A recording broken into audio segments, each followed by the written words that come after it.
we may live, that faith may arise. Lord, I thank you for your word. I thank you for your word bringing against confusion and doubt and lack of faith and ignorance. Lord, I thank you that your word, oh Father, is addressing issues today. Lord, I thank you for every question. I thank you, oh God, that it will be met with an answer. I thank you for a release of your spirit, that by your word, some of us are even healed because you said your word and we were healed. Some of us are delivered because you said you came, oh Father, to deliver us through your word, which is your Son, Jesus Christ. Lord, I thank you that, oh Father, you shall bring us into your perfect way.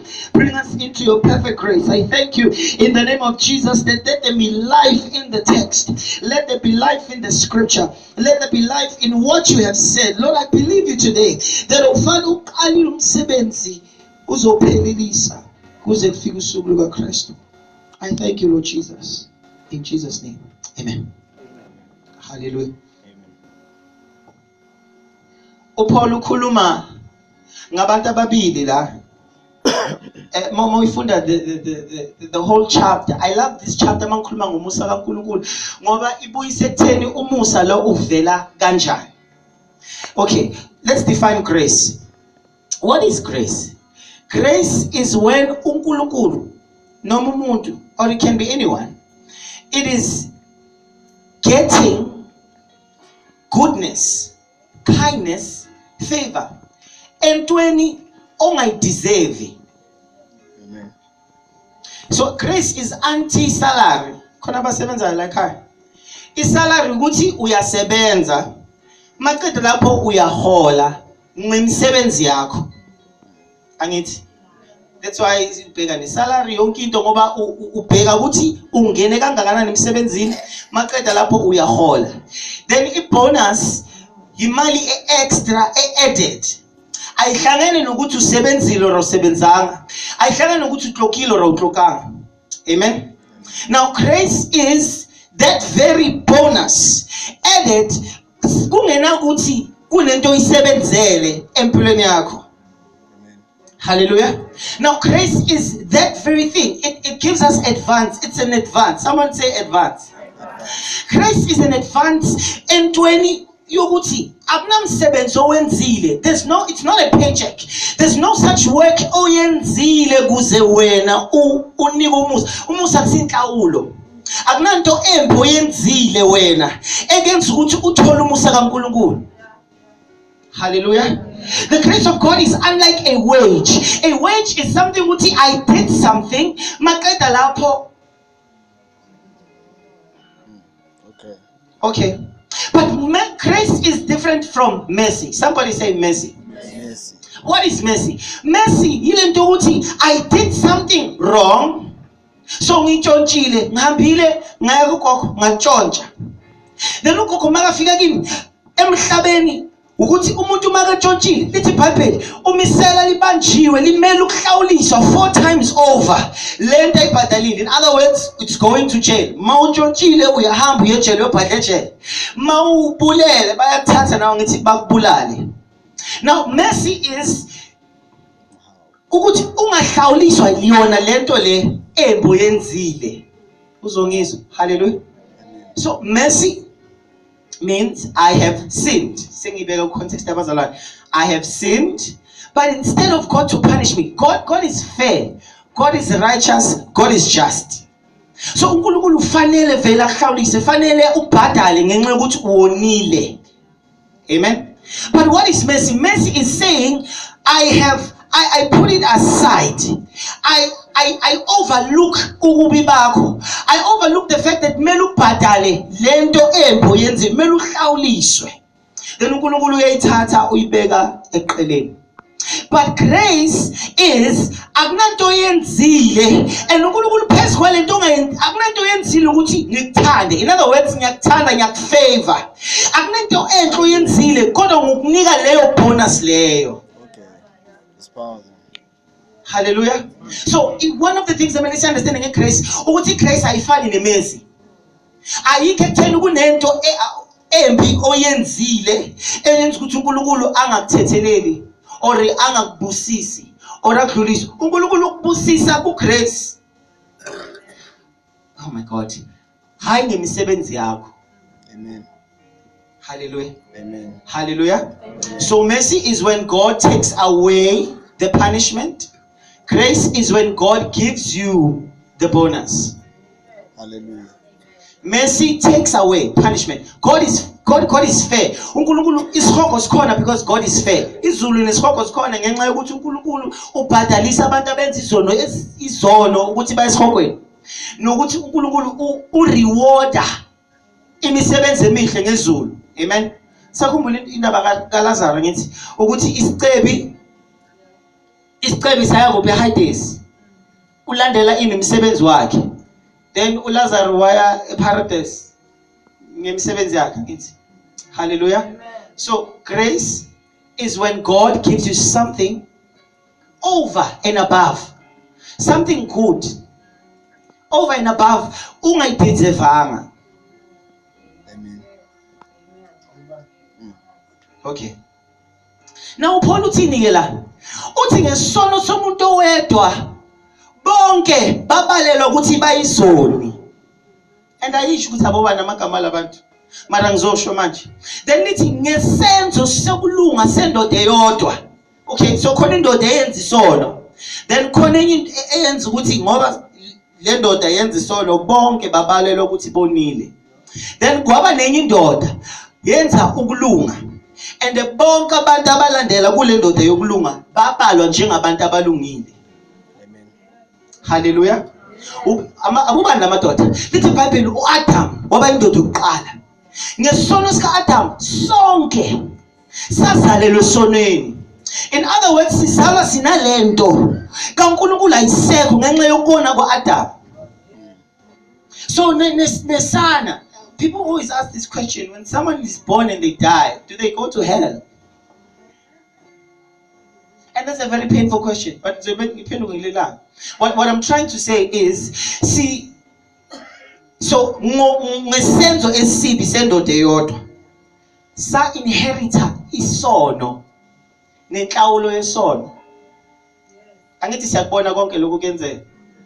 uAdam noEva bawona uNkulunkulu wakhuluma lento azishila ngithi childbearing nokuthi sizosebenza kube nzima nayo yonke lento le. Hallelujah.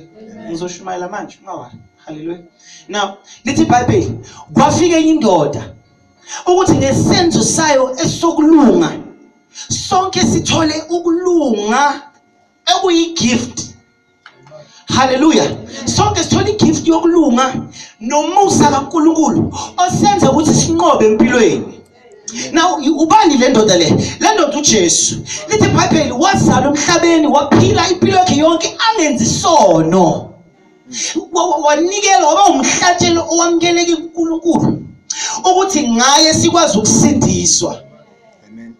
Now Jesus had to make sure that he lives a life of righteousness so that we can all inherit righteousness. As much as uAdam wayenza isono sonke sa inherita ukungalungi nokufa, but uKristu khona ukuthi si inherit ukulunga nempilo. Yes. Hallelujah. Amen. Uverse 17 uthi njengoba indoda eyodwa yayona sonke sathola i-condemnation.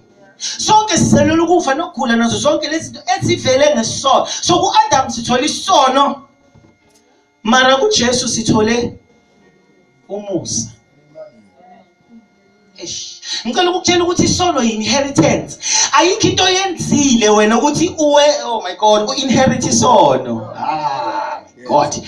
So uphiwe uzele nayo lento le into yakini. Yabona abanye bethu ngithi thiwa kunama ancestral curses and stuff. Like uzele lesoneni. So ayikho impilo ngawe ebengakwenza ukuthi ulunge. Kunabanye abanye bethu la abayilungele nje. Ngaphandle kwaJesu. Nangaphandle ukuthi usindisiwe usilungele nje. Uyabazi labo abantu labo kuthi lo muntu kahle mana akaphuza akabhema akalimazi umuntu uyithunele nje. So usayelana nasesonto because uyilungele nje. Abanye bethu nje abanye angazi asihlamba sidinganga noJesu bemele uzilungele azuzilungele.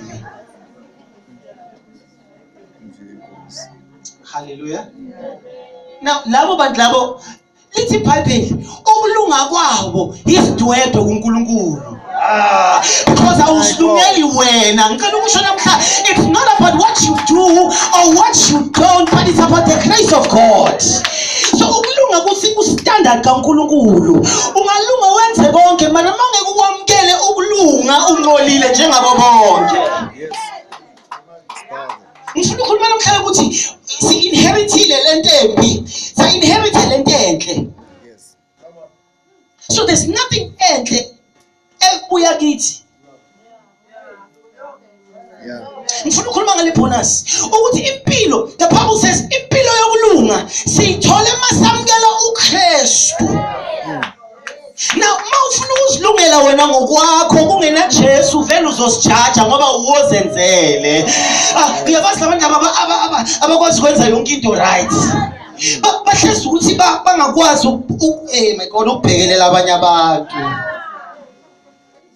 Uku-understand ukuthi hayi no usesikoleni uzodlula. Because they don't understand. Ukuthi sonke azima understand ukuthi uNkulunkulu ukuthathephi. Awubi ne-right yokukhuluma kabi omunye umuntu maruyamaka. Ngoba understand ukuthi mina nami ngizele sonke sizele esonweni bafethu. Sonke sizele sinalento eshodayo. And akusingami maru Adam. Yes. Now, because sin was an inheritance, grace is an inheritance. Amen. As much as awukwazi ukusichomela ngokuthi ukwazi ukungena esonweni, uzele esonweni. Yini isono? Isono ukungamlaleli uNkulunkulu. Phela. Ngikhulumile ngesenzo. Angikakhulumi ngesenzo. Isono sokuqala bekungasuka isithelo. Isono sokuqala ukungalaleli uNkulunkulu. The Bible says the woman then started to look at the fruit and thought it was good for eating. And that ngiyafuna ukwenza lento le something contrary to God's word. So sonke sijajiwe hayi ngento esizenzile. Mara ngokungalaleli. Mongalaleli usesonweni dani. It's just that. Usesonweni. Ukungalaleli akusisenzo. Hayi abantu abasha. Awukho esonweni moqeda ukulala. Jesu. Awukho esonweni moqeda ukulala. Usono sokulala isenzo leso. Namhlanje siyayidiliza ireligion. Ireligion imethena ukuthi mawusisa ufaka iskate esifika phansi then ungcwele wena. Because ireligion ihlele itheni intweni ezibonakalayo. Kunalento esingayiboni ngawe kodwa uJesu makafika uthi umuntu maka owenza isono ophingayo kahle ulo obhekayo. Hey God, then ayipheke engqondweni yakhe lento leyo ukuthi wona yakusulo ozondayo phela. Oh my God, uthi uJesu usho into ezithu Matthew chapter 5. Angifuna ukudigress. Jesus says isono uthi umthetho ungaphingi.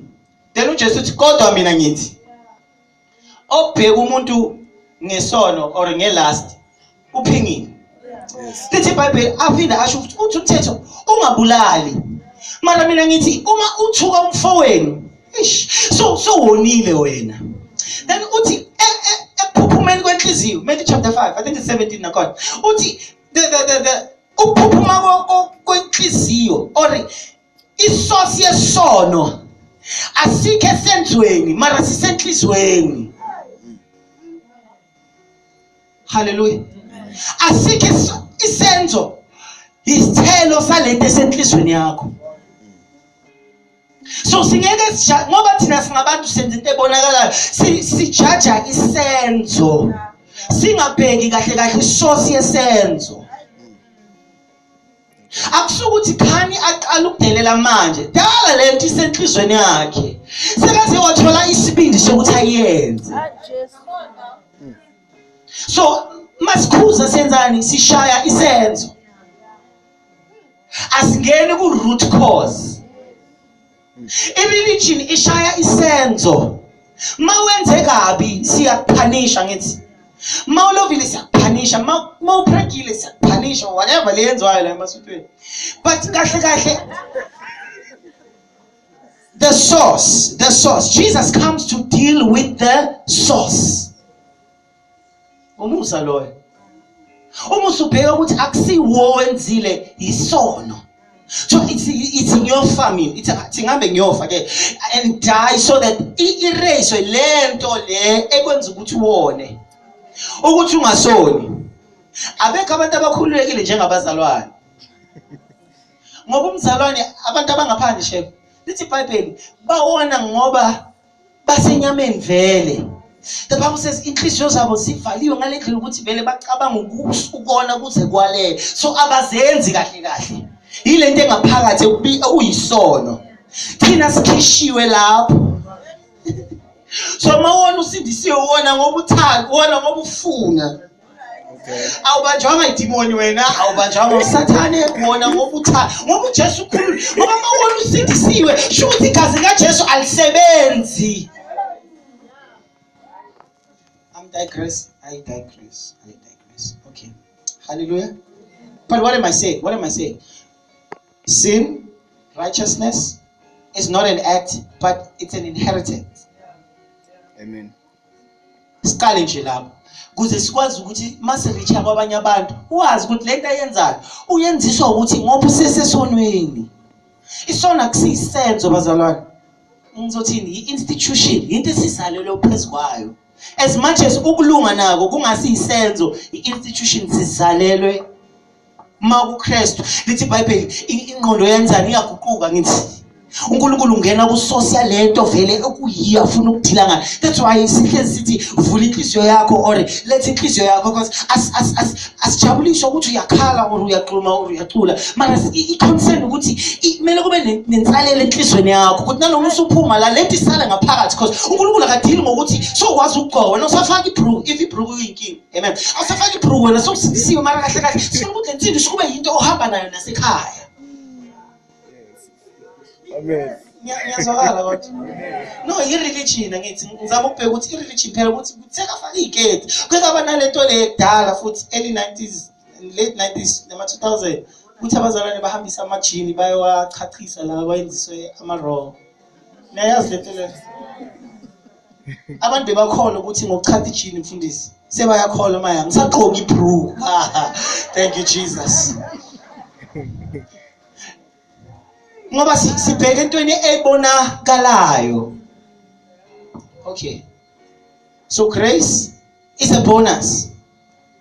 Grace is an ability. Ngifuna ukuza la. Grace saved us. Grace made us and grace gave us. What am I saying? Umusa kaNkulunkulu usenze ukuthi sibe yilento uNkulunkulu afuna sibe yiyo.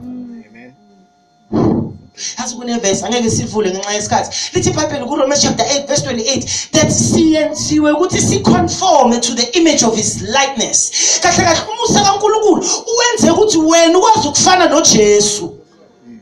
Oh benza compare awufani neMessi. iMessi kena iMessi iyacelwa mfundisi. Ngifuna ucompare iMessi neGrace namhlanje. iMessi iyacelwa angithi mawonile.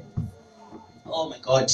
Mawonile ukwazi ucela uxola ngithi then mangokuxolela ngithi angeke ngikushaye ngoba lento yenzile deserve ukushaywa. Hallelujah. Hallelujah. iGrace ukuthi ngingasayithola isimeni la kumele ngenze into engizofuna ukuthi ngixolise. iGrace kaNkulunkulu ukuthi inkosi sukela namhlanje angisafuna ukuyithola ngenza lento le engenza ukuthi ngingone. Hallelujah. Amen. Hallelujah. Amen. kuMessi siyaconfess izono. Oh my God, khona abantu engizobanimaza ngihlaya marasikisi. Abantu bacabanga ukuthi umusa kaNkulunkulu ilento ukuthi kumele sihambe siyoxolisa. Asithi ukujiva isono. Amen. Asithi ukujiva isono. Hallelujah. Bo jive isono. Amen. Namhlanje uyavuka ula enkonzweni uzoxolisa. Hawu bazalwane baba bazalwane. Namhlanje uzoyenzani for ukuthi wenzeni?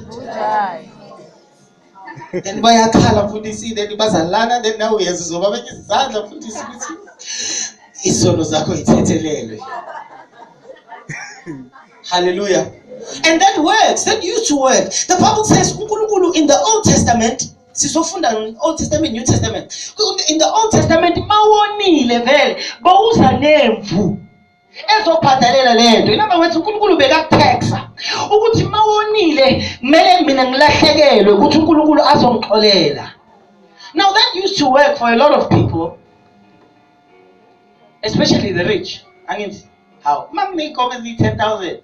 Makuthiwa how keep a order every time you sin. Uzohlela uyikhipha because you can afford it. But that was not God's plan. Bengasi plan, akusi plan kaNkulunkulu ukuthi sivume izono bazalwane. As much as it wasn't God's plan ukuthi abeze nezimvu. And iyakhuluma ku Leviticus chapter 6 ukuthi abeze nayo ibe kanje ihlatshwe ukuthi I representa wena ukuthi kahle kahle I was the one who was supposed to die because I sinned against. God spoke to Adam and Eve which when you sin you will die. But God kumesi vele yasebenza. Ngenza isono, cela intenselelo, uNkulunkulu yangithethelela. Phinde ngenza isinye isono, uNkulunkulu yabo kuba leyo chain leyo asiyindawo. That's why kwadingeka uJesu. Ngoba abantu bebahleli basezonweni ngoba bakwazi ukuthi bangakhipha umhlatshelo. Bangakanani abazalwane namhlanje abangakhulu ngenxa yokuthi bayakwazi ukuthi uNkulunkulu ngabathethelela. This is what the Lord is saying. uJesu ufele ukuthi siphume kuMesi singene kuGrace. IMesi kaNkulunkulu leyo kwenza ukuthi si repair izono zethu. Si repair ububi bethu. Sikwazi ukuthethelela sikhale. Yabo lento ebuhlungu ukuthi siyakhala ukuthi Nkosi ngeke ngisaphila uzizwe ukuthi Nkosi vele angeke ngisaphila. And imagine uNkulunkulu uhlele ezulwini ukuthi mara ngiyazi ukuthi uzophinda futhi. Last week izono zakho ukhala Jesu. I-religion leyo.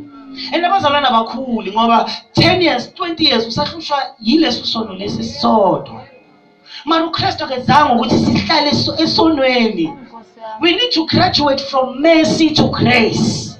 And what is grace? Grace says, Nkosi, ngoba ngithethele ngipha amandla ukuthi ngasakwenzi lokuyana.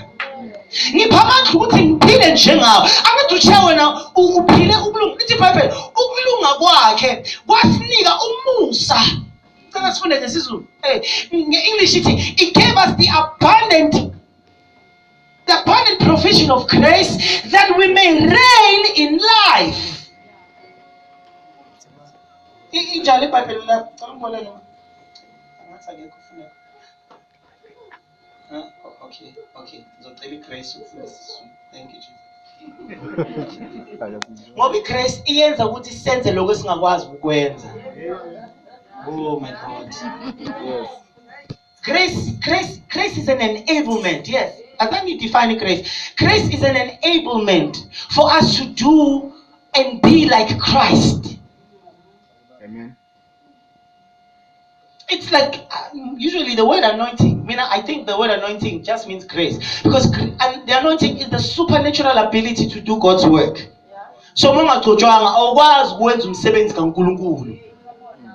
Udinga ugcobe empilweni yakho. Enye intshumayelo leyo. Hallelujah. But grace allows you to be like Christ. It gives you the supernatural ability. La wena ungakhona ukuzenzela wena ngokwakho. Amen. iGrace ithi Nkosi ngizamile for 10 years ukuyiphila lempilo mara lento iyangihlula. Angikwazi ukuthethelela. Ngicela ukukhuluma ngokuthethelela namhlanje. Ukuthethelela into enzima kakhulu. Awukwazi ukuthethelela ngoba unulungile. Not even time makes us forgive. Oh my God. Not even time. 10 years, 20 years, 30 years. Not even time makes us forgive.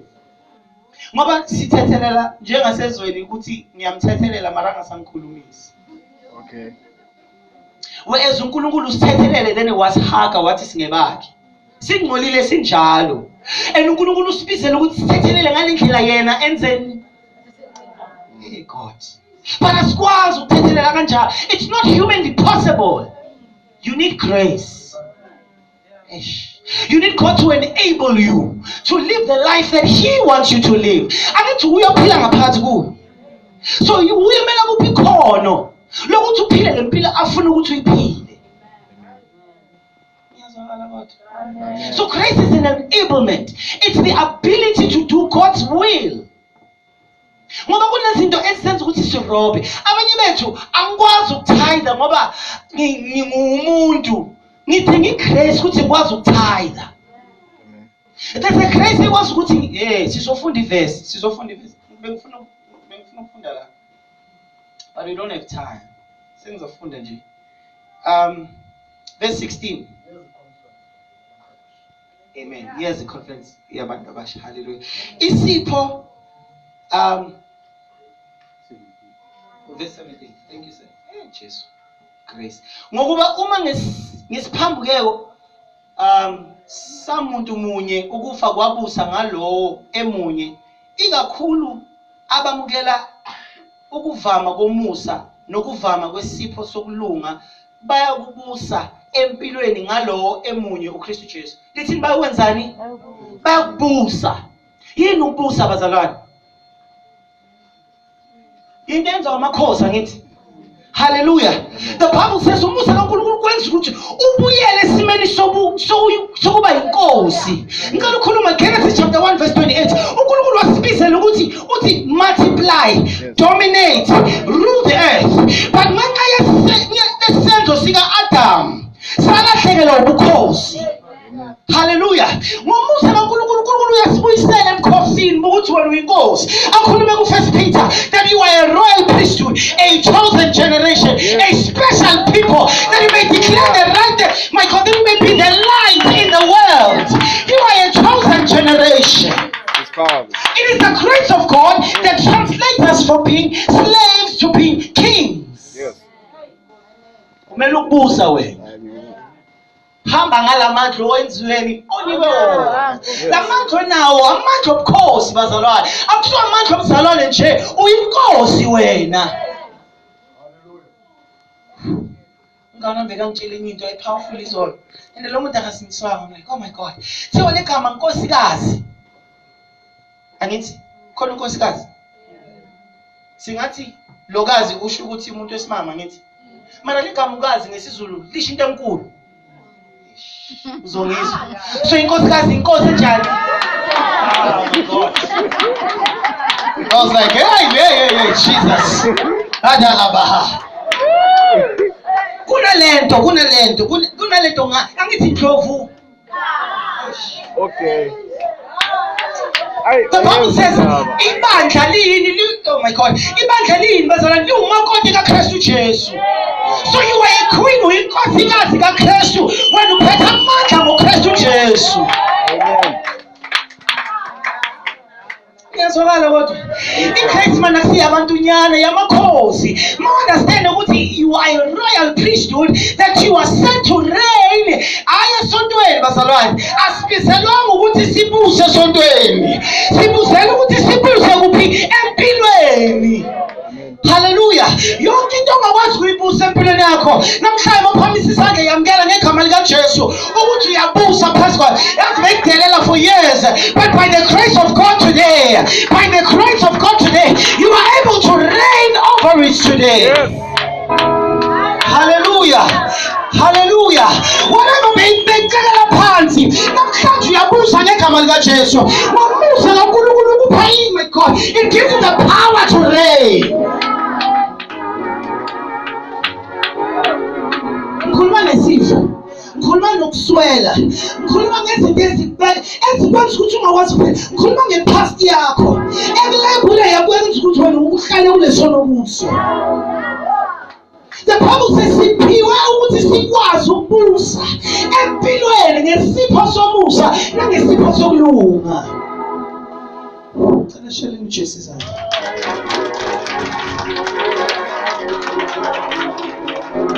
Amen. Point number 2. John chapter 1. Angifuna ukuzisiza. Ngithe 3 point sermon angithi. Hallelujah. Ngicela ucompare umusa nomthetho.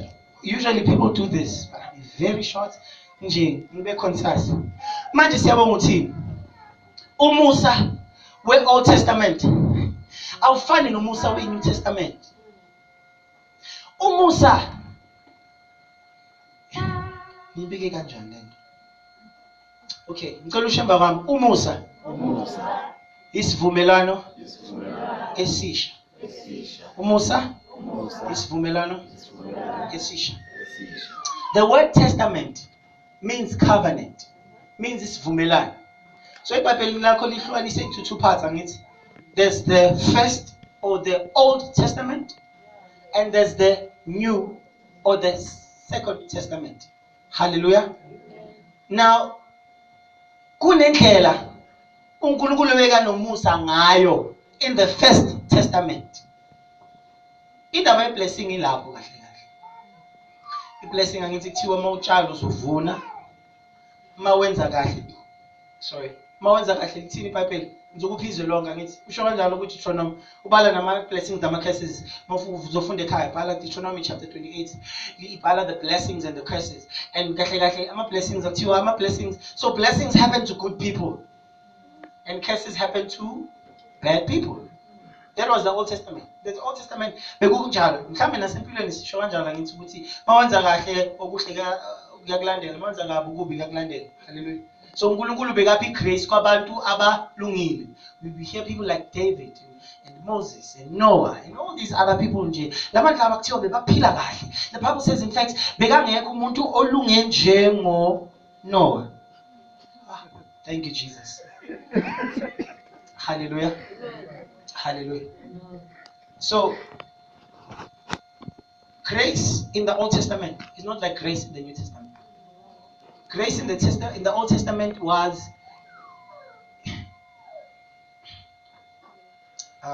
what's this word?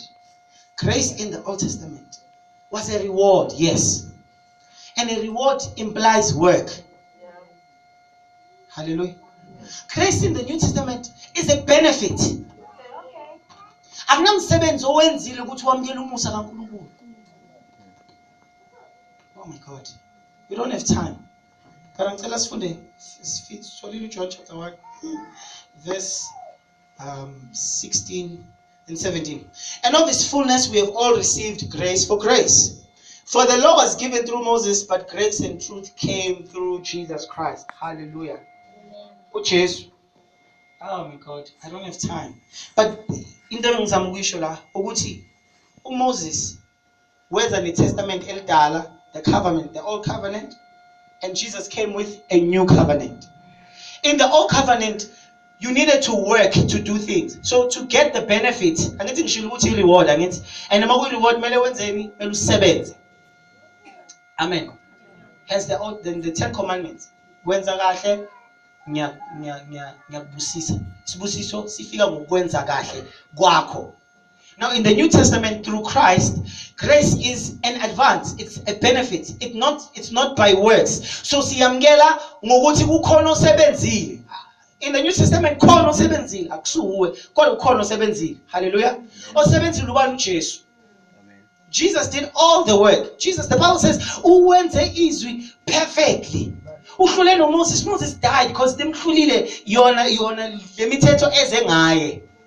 But uJesu wenze yonke imisebenzi. Ukuthi thina ibenefit yomusa sithola masikhona ukuthi vele uJesu uyenzile into engakwazi kuyenza. And uma wamkela lokho uNkulunkulu ukuphi benefit kaJesu. Hallelujah. Amen. We don't have time. Ngicela ukuvala ngalokho. Titus chapter 2 verse 11. We have defined grace and mercy.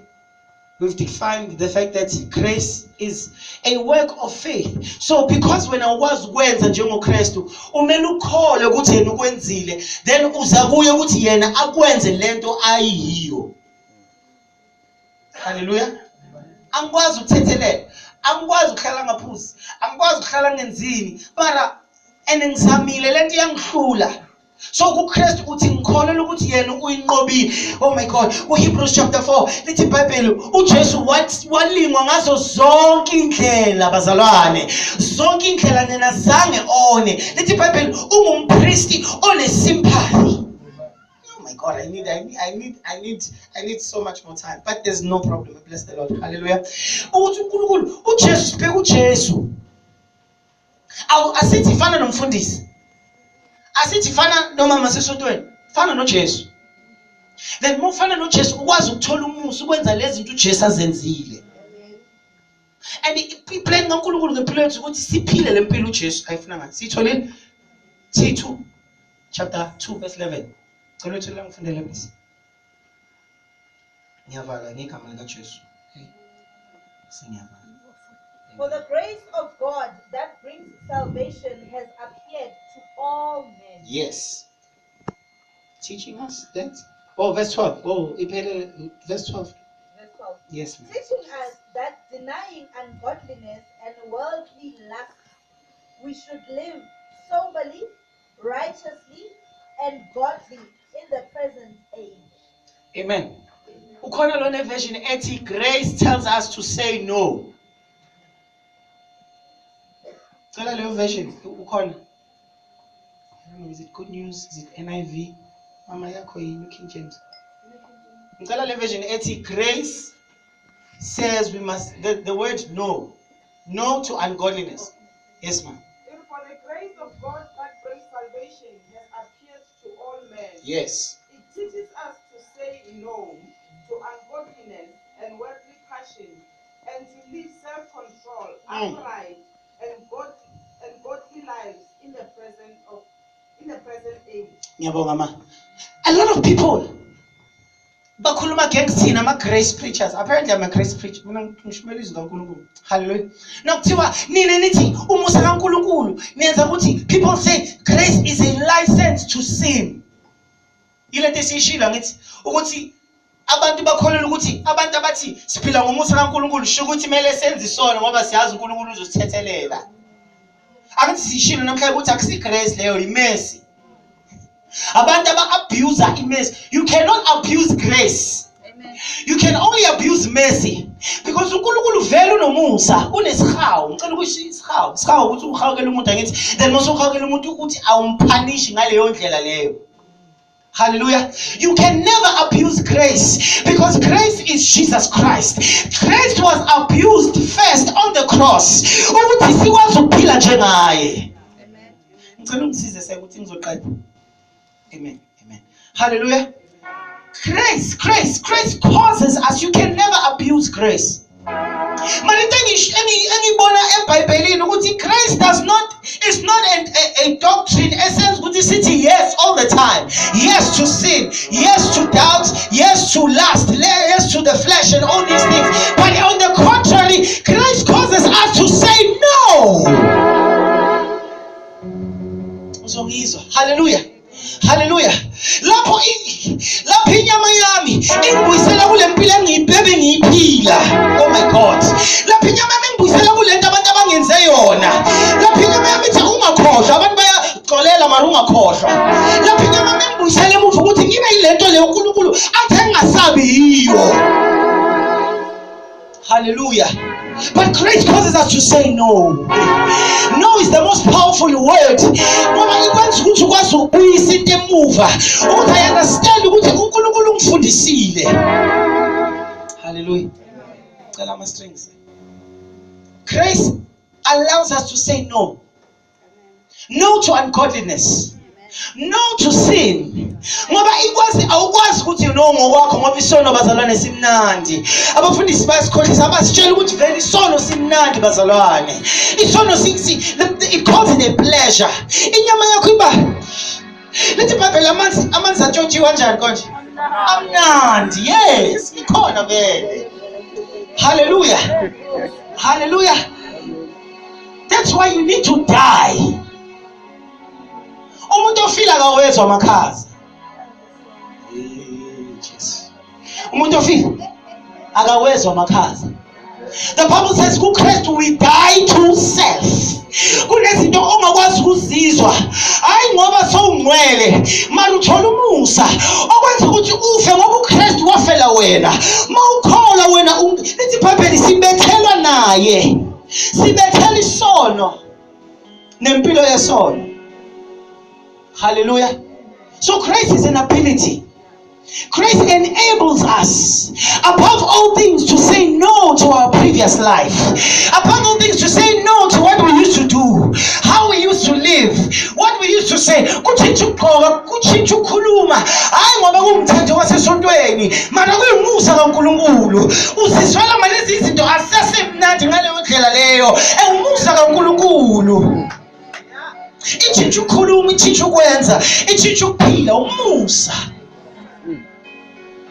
Awusasebenzi njengaqala ngoba uhamba emseni nezinto mazenzeke empilweni yakho uyazivumela sisenzakalela ngoba umusa kaNkulunkulu ukuthi umphilo ube ngaleyo ndlela leyo. Awusasebenzi emseni asikwazi ukuqhoma ngoba asisenzeli. Enkameni siyasebenza. It makes sense why uhola le mali oyiholayo ngokuthi ngoba uyisebenzele. Mali umusa kaNkulunkulu kufana nokuthi udobha ngemali. Ayikho into oyenzile ukuthi le mali uyithole nje ibe iphambi kwakho. So ukwazi ukuzibonga wena.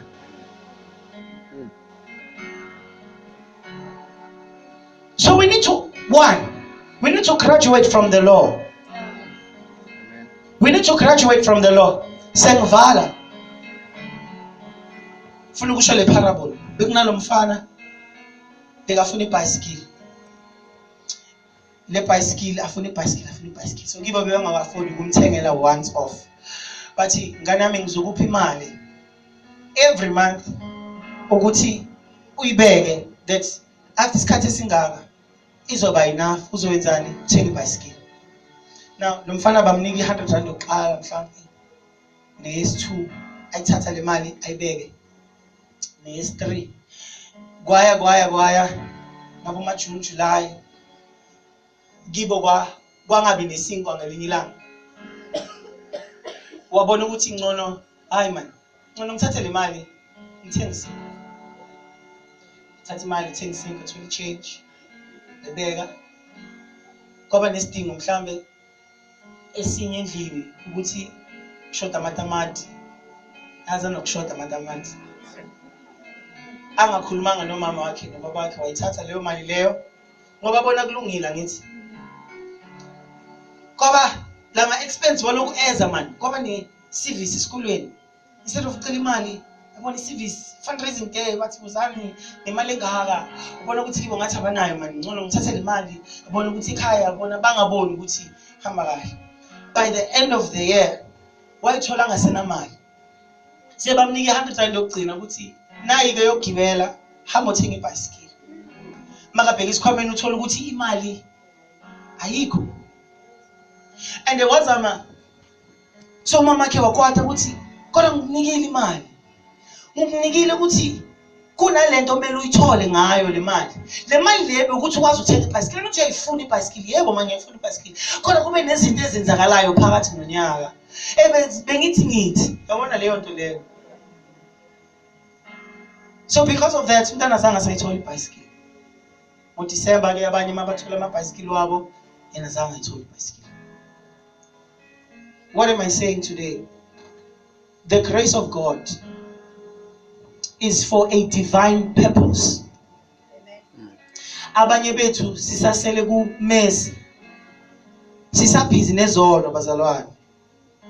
And uNkulunkulu uyakuthathelela vele izolo. Lisho njalo iBhayibheli 1 John chapter 1 verse 9 verse 8 and 9. Lithi koqala othoka akana sona ungumqambi manga. Kodwa bonke abeza kuNkulunkulu uyabathi bonke abavuma izono uNkulunkulu uyabathethelela futhi ahlanze ukungalungi. He cleanses them from all unrighteousness. So God will still forgive your sin. And what we do in our lives impilo yethu yobuKristu iba ngokuthi sizama ukuhlala singoni instead of living the life that we should. Ukuyakwazi ukuthi awukwazi ukushare izwi komunye umuntu mawusahlula izono zakho. Ukuyabona ukuthi awukwazi ukwenza ezinye izinto mosahlelele ukuthi uNkulunkulu akakavumi ngempilo yami ngoba ngisalungisa lezi zinto ngami. And lento leyo it will take time, years, 10 years, 30 years, 40 years. Ufisa ukuthi ngabe uhambile mhlawumbe wenza crusade kuphi or wathenga imoto or whatever, but ngenxa yalezi zinto ozenza awukholeli ukuthi uNkulunkulu angakwenzela ngoba wena usasijaja ngesono sakho. Ngicela ukusho namhlanje ukuthi igrace kaNkulunkulu it goes beyond ukuvuma kwezono ukuthi uNkulunkulu akuthethele. uNkulunkulu ukwenza ukuthi ukwazi ukuphila impilo le akubizele yona. Lithi iBhayibheli, I have come that you might have life and have it in abundance. Grace has come that you might have life and have it in abundance. Wena umele ukufeza iplan kaNkulunkulu ngempilo yakho. And ngoba iplan kaNkulunkulu ngempilo yakho into enkulu ongeke ukwazi kuyenza, udinga igrace ezokwenza ukuthi ukwazi ukuphila lempilo uNkulunkulu afuna ukuthi uyiphile. Let us move away from the sin mentality. Abanye bethu khona manje asikwazi ukukhulekela abantu ngoba usaba ukuthi ngithi ngiyokhuleka kuqala ngibona ukuthi uNkulunkulu ngi-right naye iqala. Sithi share izwi then uthi ngisayothandaza. Ngoba wazi ukuthi mawuphila your life is an assignment. Grace puts you in a mentality ukuthi my life is an assignment. Lapho ngikhona khona ukhanya sekufikile. Lapho ngikhona khona usizo solukhona. Umusa kaNkulunkulu ukwazi ukuthi ukwazi ukwenza lezi zinto ongeke ukwazi ukuzenza ngokwakho. Let us graduate. Let us graduate. Your sins are forgiven. Your sins are forgiven. Hamba phila njengomuntu othethelelwa izono. I-religion isibambile ukuthi singakwazi ukuphila lempilo uNkulunkulu afuna siyiphile ngoba sisabheke ukuthi kumele silunge enough ukuthi sikwazi ukwenza lezi zinto lezi. Abanye bethu asikwazi nokucabanga nje ukuthi we can raise the dead because we think kumele ngibe ku level. Akuna level kuKristu ngoba uKristu who is the highest level. Your dreams are not because men uzufike lapho man. Ezizinto umusa kaNkulunkulu uyaqualifya.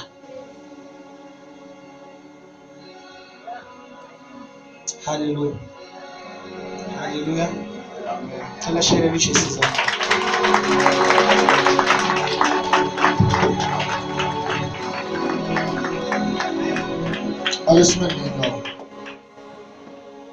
Agama Kosi Yesu